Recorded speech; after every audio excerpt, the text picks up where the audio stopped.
Our next panel, Regime Change, When, Not If, will discuss why the regime now stands uniquely exposed, who inside and outside Iran holds the levers to push it over the edge, and how an organized transition can turn sudden collapse into a durable democracy.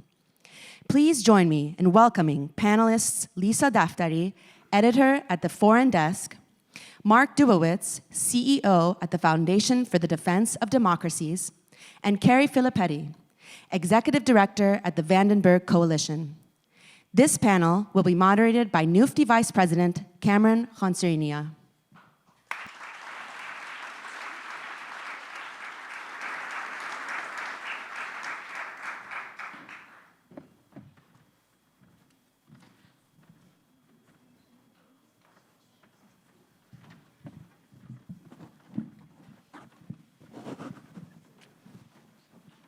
Well, thank you again to all of you for being with us. Thank you to our distinguished panelists. I want to say at the very beginning of our panel, you heard the news this morning at the start of this conference about the strikes in Qatar. It was the last Nufti conference that many of you recall at the very end that Hassan Nasrallah was eliminated. It is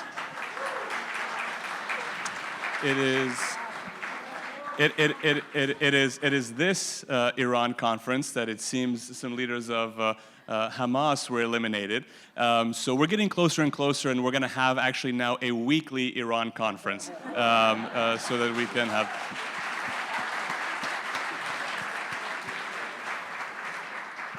So I hope you all don't get tired of these hotel ballrooms because we'll be coming back. First, before we begin, allow me to recognize and thank Crown Prince Reza Pahlavi for being here today.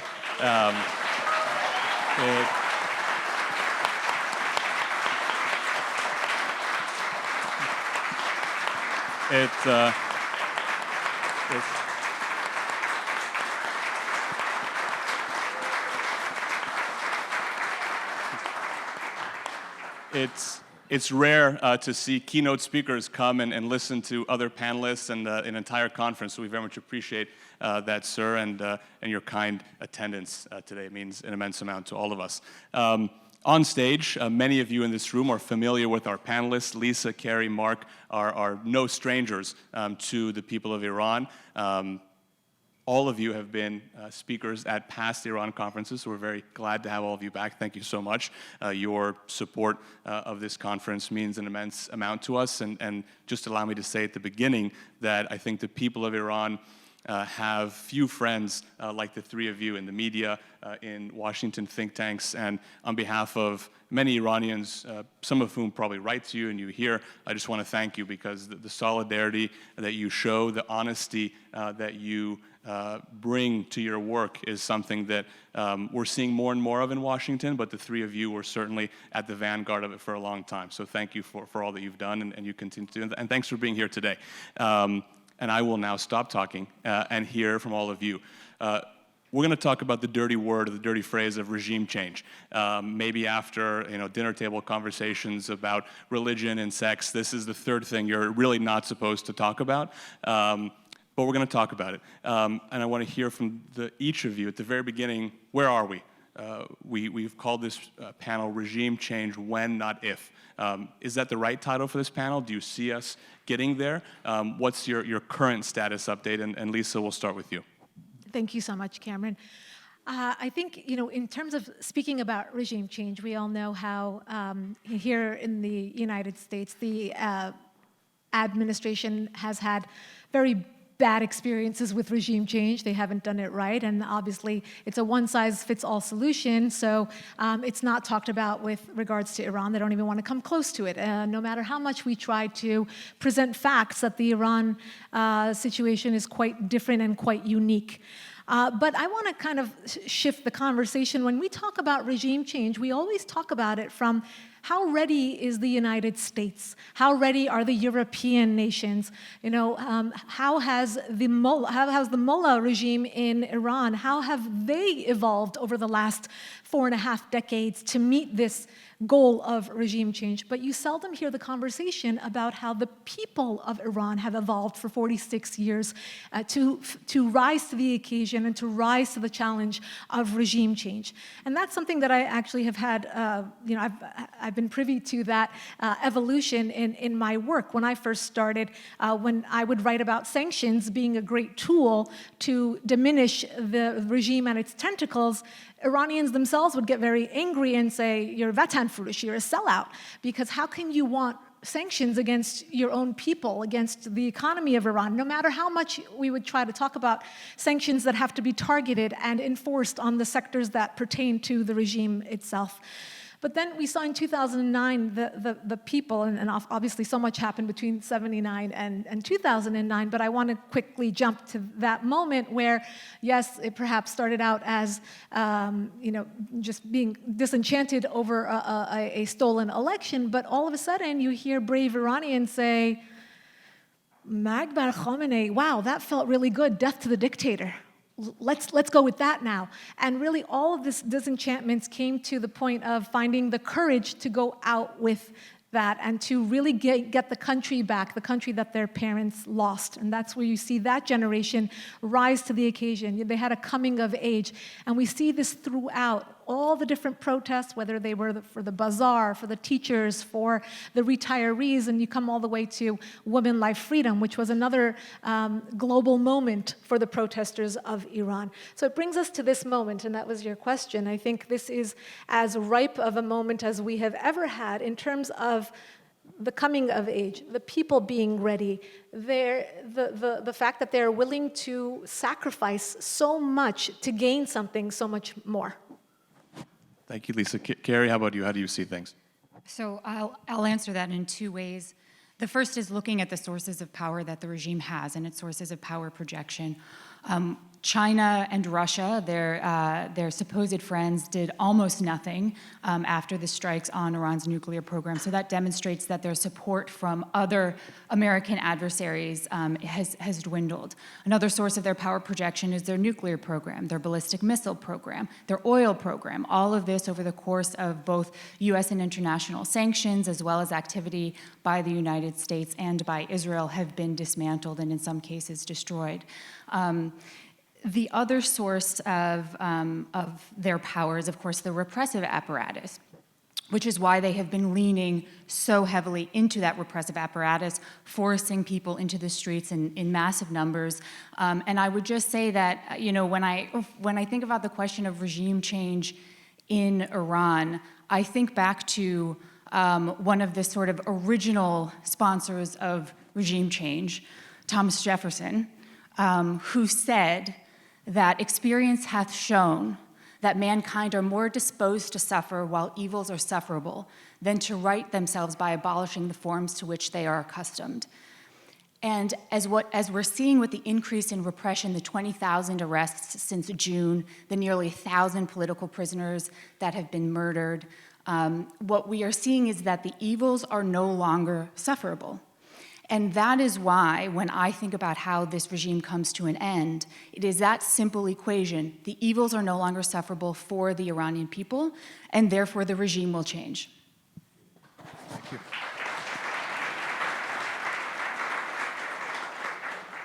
Good luck following that, Mark. Yeah, good luck with that. First of all, Cameron, it's a real pleasure to be here. Thank you. And it's wonderful to be at Nufti again, the authentic voice of Iranian Americans. I want to congratulate you on eliminating that regime echo chamber that used to exist in this country and in this city. So well done on that. And also Your Highness, a great pleasure to be with you again. I think the voice of the Crown Prince has been the most eloquent voice out there, really articulating why regime change is not only possible, but is likely. And Carrie's quoting Thomas Jefferson. I'm going to quote another great American president, President Ronald Reagan, who came into office in 1981, and he made it very clear that the Soviet Union was going to end up on the ash heap of history, that it was inevitable that that would take place.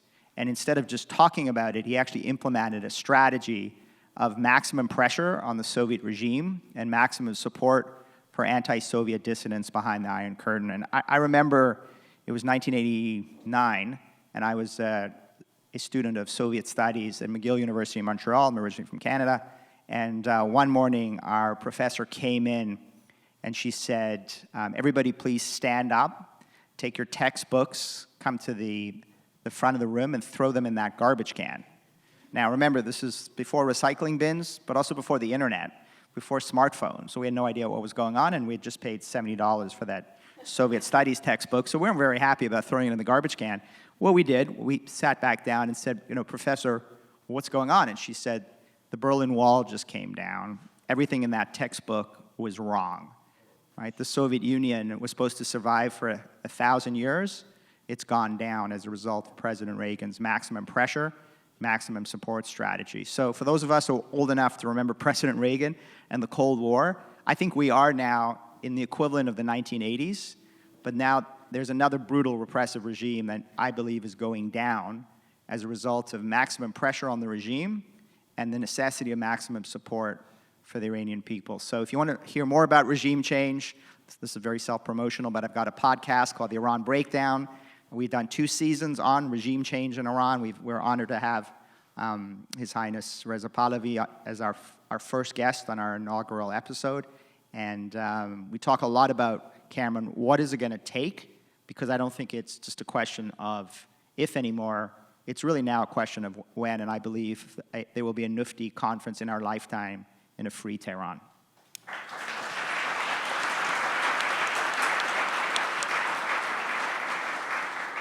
When, not if, but when that conference happens, please know that the 3 of you are certainly invited, and we look forward to having you there as well. I'm going to stick with you, Mark, on this same topic. I'm going to come back to a few of the things that each of you said. One of the important components of change, potentially in Iran, and you alluded to it, is maximum support. We've talked a bit about it today. FDD, as everyone knows, has been really at the forefront of pressuring bad guys all over the world. The Chinese Communist Party, Putin's regime in Russia, the Islamic Republic in Iran. One of the clearest examples, at least in conventional wisdom, of pressure are sanctions, and we've just had news about snapback. For a lot of people, I think it's difficult to break down. Is it going to happen? Is it a process? Will it still be impactful? Can you give us your perspective on the importance or the role that sanctions play, and specifically snapback? Is this actually going to have a significant impact? Tell us your thoughts. So I'm going to be very undiplomatic. I hope actually there are members of the E3 sitting in the audience from Germany, France, and UK.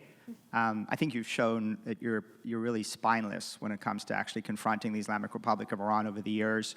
I mean, you had the audacity at one point to bar His Highness from the Munich conference in Germany, and over the decades to declare him PNG, while you allowed the Islamic Republic of Iran, the Revolutionary Guards, the Ministry of Intelligence, to use their embassies in your cities to conduct not only surveillance, but terror attacks where they murdered Iranian dissidents. So am I optimistic, Cameron, that there will be snapback?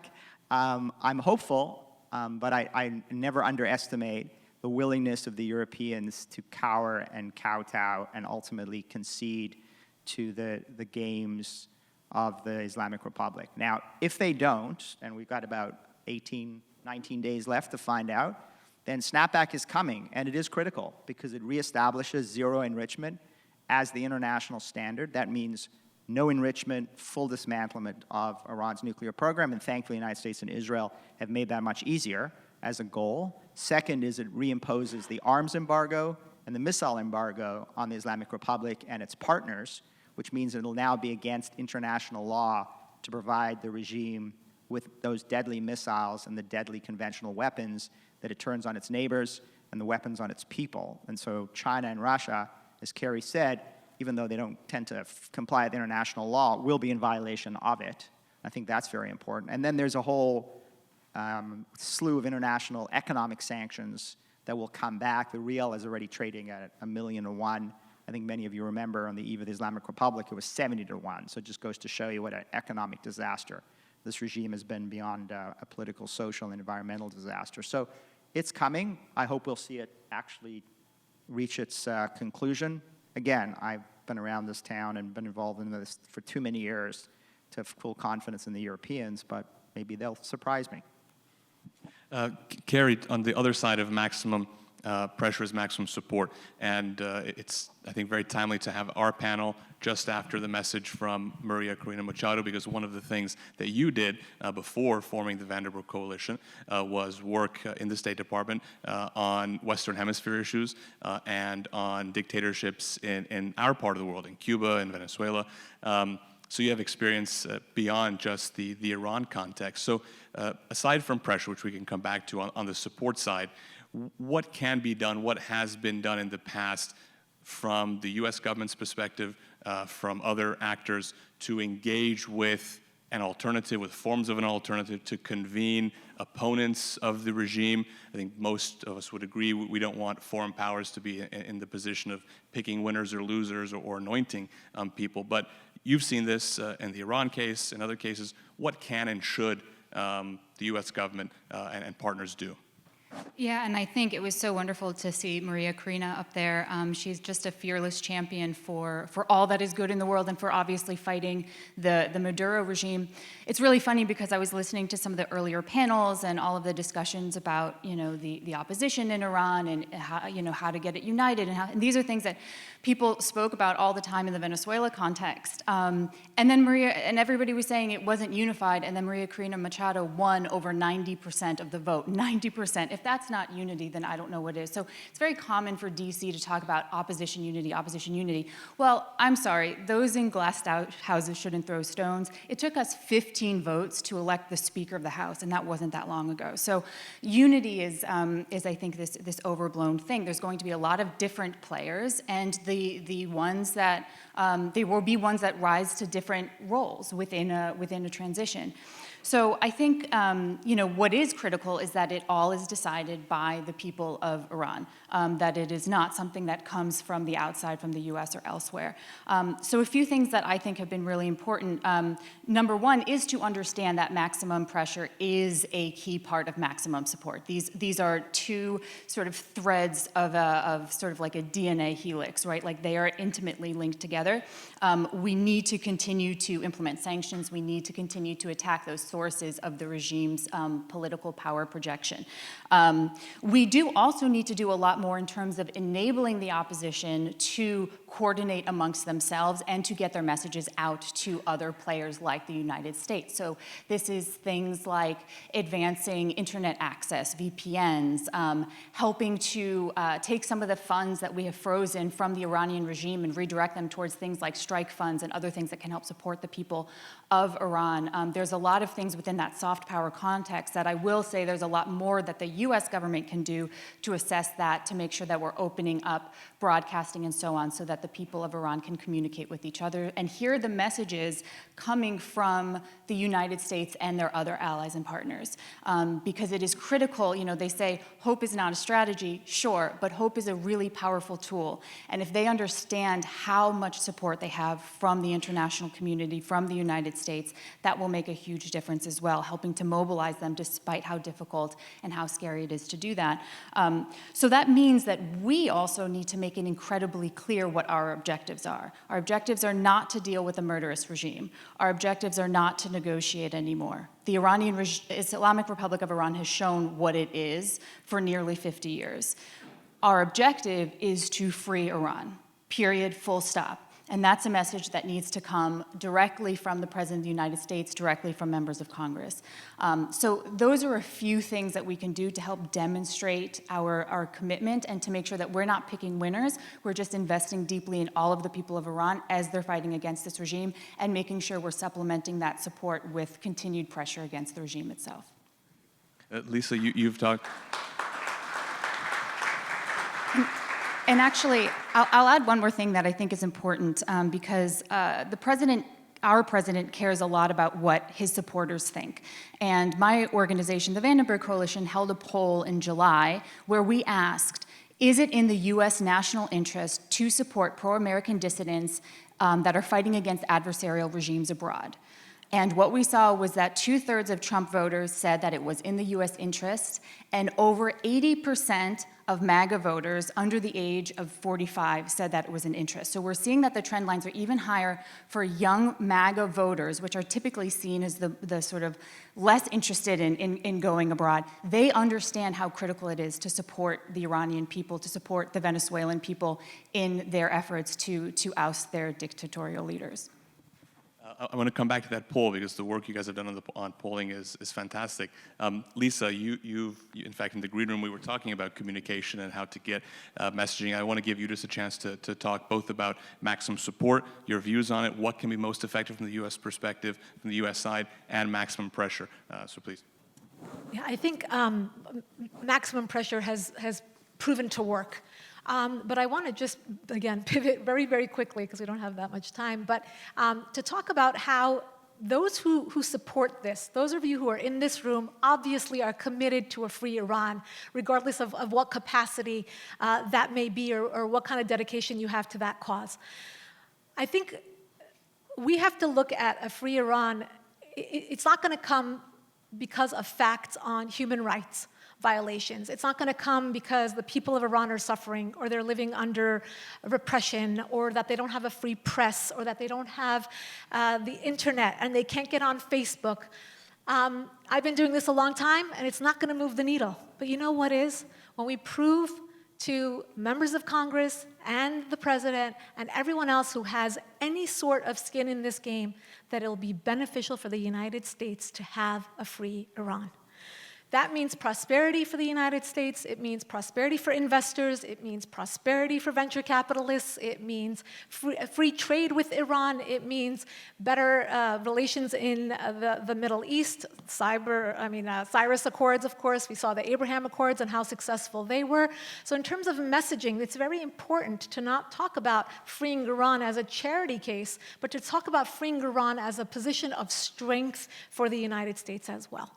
That's number one. In terms of the maximum pressure in general, I think there also has to be a strategic element to communicating with the people of Iran as well. I know we don't have Voice of America anymore. That was one channel in which we could communicate from Washington, D.C. straight into Iran. Now we rely on social media. And that's not always a great thing, right? Because there are a lot of different voices out there that are saying a lot of different things, and a lot of that is the political warfare that we're seeing come from the mullahs themselves that are hijacking the narrative. Because of that, there has to be more of a strategic communications approach to communicating with the people of Iran. Things are happening behind the scenes. People are championing the idea of a free Iran, and that has to come from Washington. I think it would be wonderful to see President Trump look right into the camera and say, this is what we want for the people of Iran, and not wait for Nowruz every year to do that. Do it more often. Let the people of Iran know that we are in different capacities advocating for them, doing work. There are meetings happening. I will never compliment the PR apparatus in Israel because I think it's very poor and they do a very poor job of messaging. But the one thing I will give them compliments for is the way that they have communicated to the people of Iran that they stand in solidarity. And it has gone a very far way to communicate to the people of Iran that there may be bombs overhead, but we're not coming for you. As a matter of fact, we are lighting lights in Tel Aviv for Mahsa Amini. We are doing everything that we can, both publicly and privately. And the people of Iran, for the most part, from what I'm seeing, is that they understand that very well. Now, that same partnership and that same level of support has to come from the United States because Donald Trump won't always be in office. But we have to let the people of Iran know that we have their backs. And hopefully we'll have a free Iran before he leaves office.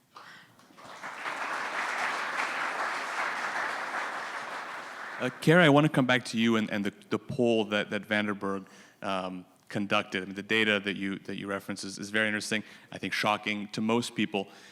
How do you think, and coming back to what Lisa said about this not being a charity case in Iran, and I want to pivot this conversation to why this matters for the United States, but how do you communicate the things that the three of you clearly agree on, that this regime is a bad regime, that if it goes, it's good for the United States?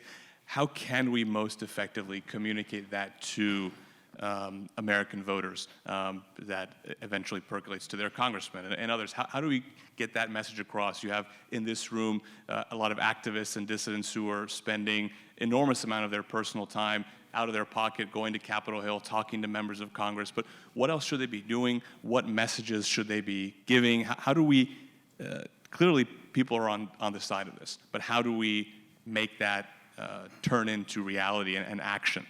Yeah, and it's not just talking points. I mean, it has the benefit of being very true, and it has the benefit of having the support of the American people. Again, in this poll, we saw that 92% of Trump voters said that it is critical that Iran not develop a nuclear weapon. So they understand the power projection component of the Islamic Republic.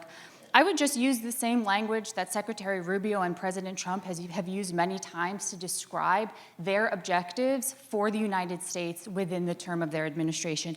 And they said that they're committed to making America safer, stronger, and more prosperous. Well, on safer, Iran is this leading state sponsor of terrorism around the world. They've sent billions of dollars to Assad, to the Houthis, to Hamas, to Hezbollah. I don't need to name all of the organizations that they support. And it's not just the security of others, it's the security directly of Americans. We had 241 service members that were murdered in 1983, but it doesn't have to go back that far. In 2024, the Tower 22 attack in Jordan was done by Iranians sponsored proxies. We had 12 Americans that were taken hostage by Hamas and 40 who were murdered in the terrorist attack against Israel, sponsored by the Islamic Republic of Iran as well. So it is the security directly of Americans that the Islamic Republic puts at risk. Number two, on stronger, well, if we don't have to worry about Iran and the leading state sponsor of terrorism anymore, then that frees up a huge amount of resources for us to be able to deploy in our competition with China, which is the #1 adversary. So the best thing that we can do if we want to prioritize the Indo-Pacific is make sure that the Islamic Republic of Iran falls. On more prosperous, the Houthi attacks in the Red Sea have obviously crippled international shipping. They have created exorbitant costs for the consumers as we need to address higher fuel costs, higher insurance costs, as the trip is much longer because they have to go through different routes. So I think this is another example of on safer, on stronger, and on more prosperous. The benefit to the United States is the end of the Islamic Republic. But it is not only the end of the Islamic Republic, it is also about knowing what can come next. And I think this is a picture that we don't paint often enough. I just think about all the Iranian Americans that I know, and they are some of the smartest, most entrepreneurial, most innovative, most successful, and proudest people that I know. And I think many people in this room fit that description and have family members and friends who also fit this description. A free Iran would be one of the most remarkable partners to Western civilization that we can possibly imagine. They have spent the last 50 years yearning for freedom, sacrificing for freedom, and sacrificing their livelihoods. Just imagining what they would be able to build when they have that freedom is remarkable. And I think that those are the messages that will resonate both with the American people, but also specifically with this particular administration. I just want to jump in here and say, you know, there's, to your point, Carrie, to paint that picture is so important, and to leave our echo chambers and to paint that picture for people who don't know anything about the situation. So you have the face of the mullahs, and then you have the face of Crown Prince Reza Pahlavi, a modern man who has the IPP, which is the Iran Prosperity Plan. Did I do that right? Okay.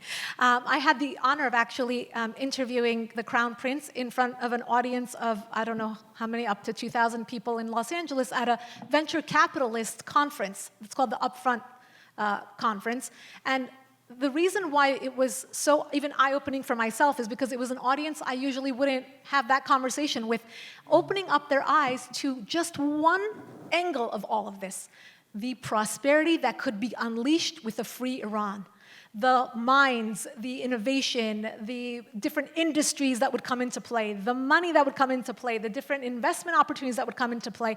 And so many people afterwards said it was the best panel of the entire conference, number one. Number two, it was so eye-opening for them in terms of hearing from the Crown Prince, hearing an actual, viable, plan for the future of not just Iran, but how it would trickle throughout the entire Middle East. This is the picture we have to paint, not one of misery and come help us and save us and help the Iranian people, but one of strength and the prosperity that will be unleashed for so many people, both public and private. Saeed, if you're still here, I think we have to hire Lisa for IPP. On that same point, Mark, one of the things that's said when we discuss this taboo of regime changes, okay, well, these guys go, there's going to be chaos, there's going to be uncertainty, instability. What's your take on that? What's your response to that of after 46 years, a regime that's been in power going? Lisa talks a bit about the Iran Prosperity Project, but you and your fantastic colleagues at FTD, several of whom are speaking throughout the day, have done a lot of work on that. What's your response to those? Because I think that's probably the most common critique that all of us get when we talk about this topic, right? Is this regime is going to go, it's going to cause instability in its wake. What's your response to that? And for those who are, again, on the Hill, they're talking to people, what is your recommendation on how we prove that not to be true, or how we respond to that critique? Well, I think there are a few things in what Carrie and Lisa said. The first is, it's absolutely right. I mean, the only place where Iranians don't succeed is inside the Islamic Republic of Iran. Everywhere they go, they succeed. I grew up in Taranto, and incredibly successful diaspora community, though I would note, as Shuv said in the previous panel, it's also crawling with IRGC and their families and Ministry of Intelligence. I think the Canadian government has done a lousy job of keeping the regime out, but it's certainly opened the doors to an extraordinarily successful Iranian diaspora, as it has in the United States and around the world. Second is, look, Iran is not Iraq. It's not Afghanistan. It's not Libya. I mean, Iran, is a millennia-old civilization with incredibly well-educated industrial people who, as all three of us have said, when they're given the chance to prosper and succeed, they do. This is not the broken countries of Saddam's Iraq or Gaddafi's Libya or Assad's Syria. So I think comparing it to those three countries does a disservice to the Iranian people and a disservice to the historical case study. I think the other thing is, I do think, Cameron, that it's used as an excuse in this town for inaction. I mean, all the time you hear from people in the State Department and the White House and across multiple administrations, and Carrie and Lisa have heard this as well. We would support the Iranian people, but show us an opposition leader inside Iran. And you say, well, if I could show you an opposition leader inside Iran, they'd already be dead, because then the regime would know them, and you have a serious opposition leader outside of Iran, right? In His Majesty. Listen to him, listen to his voice, listen to what the Iranian people are saying. Stop using this as an excuse for inaction, and it really is an excuse for inaction. And you hear this all the time in not just this administration, but particularly in previous administrations. I want to also pick up on a point that Carrie said from a U.S. strategic perspective. It's about collapsing the Islamic Republic and bringing a free Iran. It's about striking at the weakest member right now of the axis of aggressors, of China, Iran, Russia, and North Korea. Right? It's doing what the United States and Israel did in particular in eviscerating the top leadership of the regime, in severely degrading its nuclear and ballistic missile program. I mean, I think the deep embarrassment for Khamenei, right? He always thought the United States could do that kind of damage. He always ridiculed Israel and mocked Israel as the Zionist entity that was incapable of ever taking on the strong and powerful Islamic Republic. Well, in the 12-Day War, which I'm starting to call twice as successful as the 6-Day War, is something where in 12 days, Khamenei and the IRGC were humiliated. Right? They had spent trillions of dollars of Iran's money in direct and indirect costs on building up this nuclear weapons program that the regime never doesn't need, the Iranian people certainly don't need, a ballistic missile program, a drone program, an axis, what they call the axis of resistance. I think it's more like the axis of misery of Hezbollah and Hamas and Islamic Jihad and the Houthis and Shiite militias in Iraq. And the Israelis themselves, without U.S. support, have severely degraded that axis. So this is a massive humiliation for the Islamic Republic. It's done significant damage, and it's strengthened U.S. security. It allows us to be able to focus on the Indo-Pacific, where Carrie is right. I mean, I think the greatest threat to the United States remains from the Chinese Communist Party. It's a multi-generational threat, but China is a nuclear-armed, ICBM-armed major superpower. It's going to take us generations to defeat the Communist Party. Vladimir Putin, again, nuclear-armed, ICBMs, massive army, Putin's willing to throw tens and hundreds of thousands of Russians into this meat grinder. It's still a serious country. The North Koreans have ICBMs, nuclear weapons. They could eliminate Seoul in a week. So when you think about the axis of aggressors from a U.S. strategic perspective, the Islamic Republic is the weakest, and therefore with U.S. support, we can bring down the Islamic Republic, and that will redound to the benefit of the United States for decades. Carrie, on that point, you mentioned earlier in your remarks the fact that the Islamic Republic did not find itself with the active support of Russia and China during the 12-day war.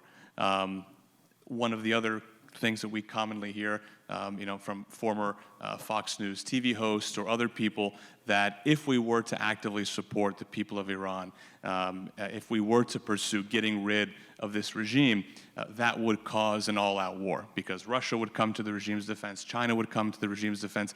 You say we didn't see that during the 12-day war. Tell us a bit more about that, why we didn't see that.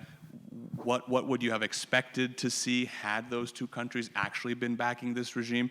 And why is it that you think that Putin and Xi decided, as you say, not to actively engage in defense of the regime during Israel's attack on it? There's no universe to me in which China and Russia would go to war for the Islamic Republic. There's just that was never in my mind an actual possibility. This was like the same people who were saying that if we struck the Iranian nuclear program, it would start World War III. And instead, no, all it did was decimate a threat that has been plaguing the world for a very long time. And with no Americans killed as a result.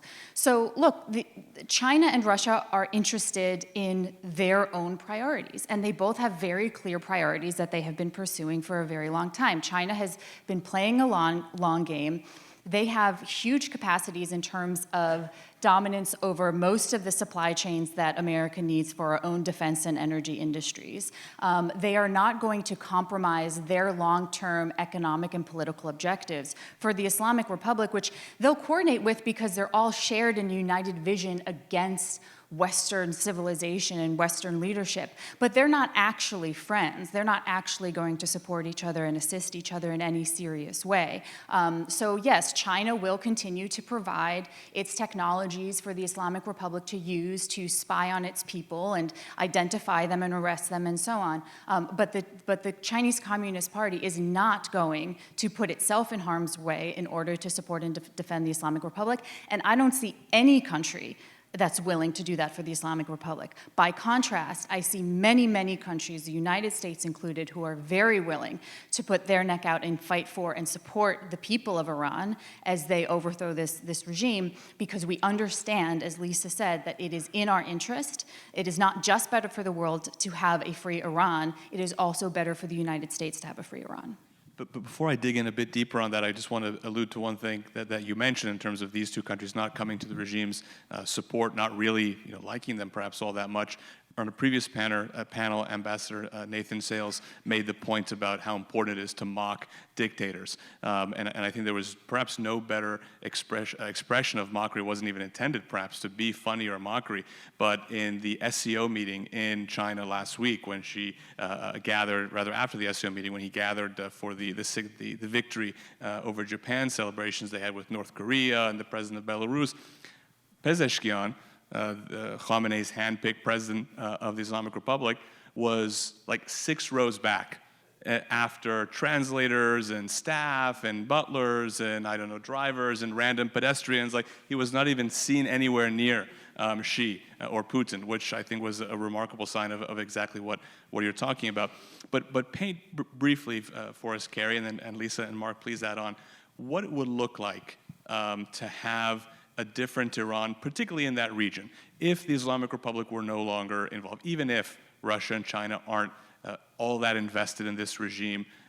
when the regime falls and we have a free Iran, one allied with the West, we talk about it a bit in the Iran Prosperity Project, as you alluded to, Lisa, but from an American perspective, from a security perspective, from an Indo-Pacific security perspective, and across the region, what does that look like? If there were a different Iran, tell our audience what that looks like. Cameron, can I just jump in, and then I'm going to let Carrie and Lisa field that question. I don't want to be too Pollyannish about this. I mean, there's increasing information coming out that the Islamic Republic of Iran is in negotiations with the Chinese Communist Party to rebuild their air defenses, to rebuild their ballistic missile production capability, rebuild their drone capabilities. So while I think everything it's said today is correct, I mean, Chinese communists basically sat out the war. There's no doubt that they are actively engaged in helping Khamenei rebuild his capability. And I'm questioning whether those sales will go through, only because imagine being a salesperson for the Russian S-300, S-400 system right now, trying to convince people around the world that they should buy a Russian air defense system when the Israeli Air Force just eviscerated them in a couple of days. So Xi might be careful. He doesn't want the same humiliation. But let's also be cautious. I don't think the Chinese and the Russians have abandoned the Islamic Republic, but I do think they're being very cautious about how far they're going to go in helping defend the regime. Just to illustrate that, and then I'll go into what a free Iran would look like. Any support that the regime has, they're paying for, right? So you look at all the different proxies and how they've been diminished. Hezbollah, if anyone has noticed, in the 12-day war, with the 150,000 missiles that were gifted to them with a big bow from Tehran, did not come to the mullah's aid. That just goes to show you how diminished their tentacles have become, and if they have any remaining relationship with China and Russia, who are equal opportunists on their own, that is something, whether they're buying or selling, it is business only. To answer your question about what a free Iran would look like, it would look like paradise, but I might be out of a job. So it would be wonderful. Look, we have already seen how successful, both in private and public deals, the Abraham Accords has been. If you follow that, and obviously October 7th put a bit of a wrench in that, but it will continue afterwards, because October 7th only worked to underscore the importance of these alliances in the Middle East and how this is the only way forward. It is the only way of thinking of a future of the Middle East where there's stability, there's an end to radicalism, which will come with the end of the regime. And of course, there is this desire to put these tropes of anti-Israel sentiment behind us and to move forward with the idea that we all want to live, coexist with prosperity. Obviously, no one's becoming overnight Zionists, not the Emiratis, not the Saudis, nobody, but they have the desire to get Israeli technology, to get these deals, to get all the benefits that come with having a relationship with Israel. Iran will be no different. Iran will bring this tremendous energy of a population that will be unleashed onto the world and onto the region. I think, as I mentioned in my first set of comments, this momentum that has been created in the Iranian youth population, it can't be stopped. It just can't be stopped, which means the inevitable conclusion is regime change, because they will not back down. They will not change their minds. Reform will not work. Appeasement will not work. Nothing will work to really quiet or quelch the thirst of this generation. So we're going to see so much more, prosperity on every level. There's a lot to talk about, but I think it's just going to be a paradise for the Middle East. So before we end, Carrie and Mark, to you, from an American security perspective, from a regional perspective, what does it look like when you remove the Islamic Republic, or rather, when these Iranian people have removed the Islamic Republic and it's replaced with a normal Iran? Whether it's similar to what it was prior to 1979, at least with its foreign policy priorities, what does that look like, and why does that matter to America and its allies? I'll just say one thing. I agree with everything said. The Middle East will continue to be the Middle East. It ain't the Midwest, and one should always be conscious of that. I think there is a rising Islamist power that will fill the vacuum, and that's the Islamist regime of Erdogan's Turkey. That's a big concern for the Arab countries. It'll be a big concern for a free Iran. It's a big concern for Israel. We'll have to tackle the next threat. but certainly having Iran as an ally and as a stabilizing influence, and even more than a stabilizing influence, as sort of unlocking all this potential of prosperity and peace, and countering radical Islam and the Muslim Brotherhood, be an extraordinary ally to have. But let's not kid ourselves. You will be gainfully employed for many years, as all of you will be, because I think the Muslim Brotherhood and the Islamist threat from Turkey is the next thing that we need to keep our eye on. Carrie? Yeah, I would just say I agree with Mark. I think there's a lot of incredible opportunity that would come from a free Iran from an American perspective. First of all, we will not have to worry about the Iranian nuclear program anymore, full stop. Obviously it's been dismantled heavily, but we won't have to worry about that threat. We won't have to worry as much about the Iranian proxy network. They will find other supporters, but it will take a while for them to do so. China and Russia, I think, will be really put on their back legs. So they will continue to be American adversaries. They will find other partners. They may increase their partnership with, as Mark mentioned, Turkey or some other countries. Qatar probably not so much anymore. I think they may be starting to reconsider their position in all of this. But I think fundamentally having another strong ally in the Middle East to partner with us, to partner with Israel, to partner with the Emiratis, to partner with the Saudis, to partner with, if we can transform even just the Middle East for now, for a period, I think it will be to the remarkable benefit of, again, not just America. To me, it is always going back to this issue of this is about Western civilization. This is about what is best for the world, what is best for America, what is best for Iran are all the same thing, which is, a change in leadership and the people of Iran being free. Well, thank you very much to all three of you for those enlightening remarks. As promised at the beginning of the panel, we're going to have more and more Iran conferences going forward and see what happens at the end of each of them. It's just not going to be at the Four Seasons in Doha, but besides that, we're going to have more and more, and I hope that you'll continue to join us. So join me in thanking Lisa Daftari, Carrie Filipetti, and Mark Dubowitz.